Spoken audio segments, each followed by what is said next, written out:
All right, Dana, really sad day for the country, and you saw the president looking very sad and somber at the White House, and now he's got a big rally tonight to turn out the base for the midterms. Just really tough situation for the country and for the president and both political parties. I don't know if I thought I saw sad. I saw conviction. And one of the things he said is my number one responsibility and priority is the safety of the American people. Right. Whether you're Republican or Democrat, that's his number one priority. I also think that he was like, well, this is a big deal. And he had just had a briefing from the U.S. Secret Service, Department of Justice, FBI, and the Department of Homeland Security. They are all coordinating with the Alcohol, Tobacco, and Firearms, and also the NYPD, Washington, D.C.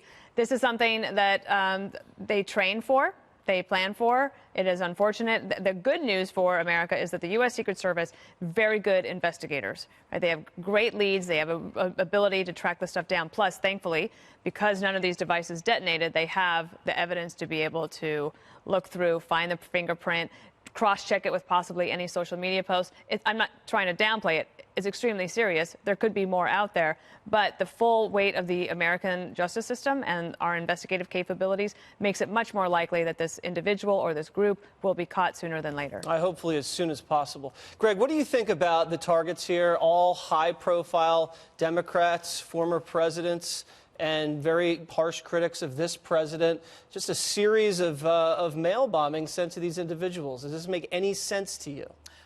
You could draw a number of conclusions. You could say, well, this is somebody who doesn't like these people. That would be the obvious thing. Right. But I would say that this is not a normal act. So don't act like it's a normal act by a normal person triggered by rhetoric. It's an act of terror by likely a deranged perpetrator or a group. But I'm always, when I look at stuff like that, it looks almost always like it's a single person, but I'm a wait and see guy, so I don't want to make. I think in times like this, you should have less speculation, not more speculation. The problem with cable news is you're required to fill time and speculate. But I realize that when it comes to mass shootings and suspicious packages and certain events, the first conclusion is often, the first conclusion on Twitter is never the right one. The guy that comes out first usually ends up looking like an idiot. So you need, I think, less speculation is better. But I want to say that this illustrates how easy it is to disrupt a free society simply with fear and panic.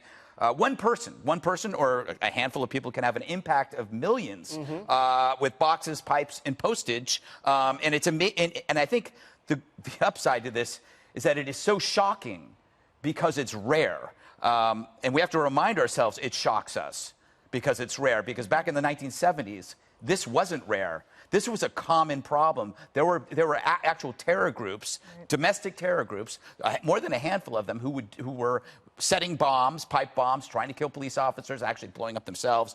This was a regular thing after, in the early 70s, mid 70s. So this is a rare, disgusting event. It's an act of terror.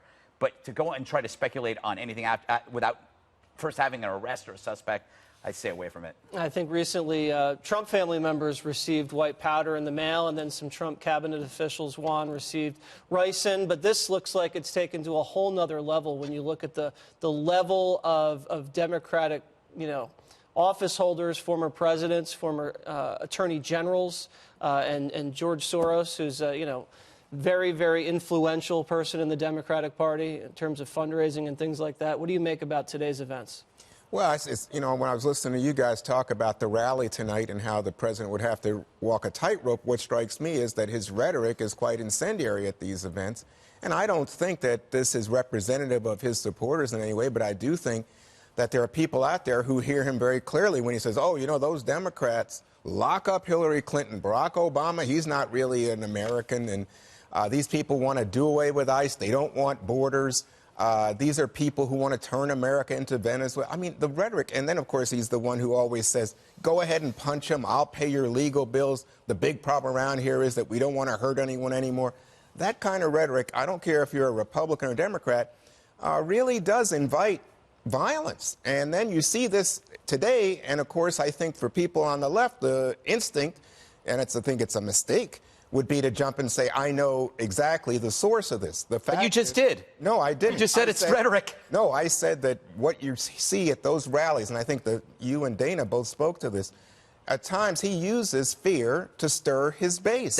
So you're implying that caused this? No, I'm implying that that is the environment, Greg, that we live in today in the United States. And I think it's the one that paints our political opponents as people who are not Americans, not patriots, not worthy. And I think then it invites the kind of lone actor, someone who may be deranged, to engage in this very destructive behavior. Well, Emily, do you draw a line between the president's rhetoric and today's events? I do think, with all due respect, Juan, that it's a bit irresponsible to directly make that assumption, to make that tie that that rhetoric causes. Just recently, we had a former Democratic staffer that was arrested, charged with multiple felonies for doxing 3 GOP senators. Certainly, you can't isolate not only the rhetoric, but also the actual acts. And that brings me to my next point, which is that we shouldn't isolate this, or we should include a larger spectrum of what this act means. And by that, so this was, there was an explosive device. There was also powder, as you pointed out. That's kind of two different things. When I got my death threat as a federal acting director, I was able to call in FPS, Federal Protective Service,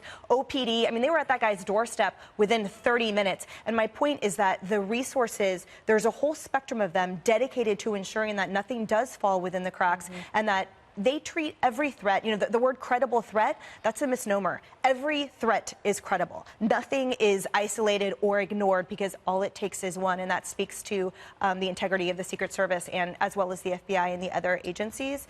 Yeah, the Secret Service did an excellent job today and continue to do an excellent job. And we're going to be following the story, more breaking news on the suspicious packages ahead.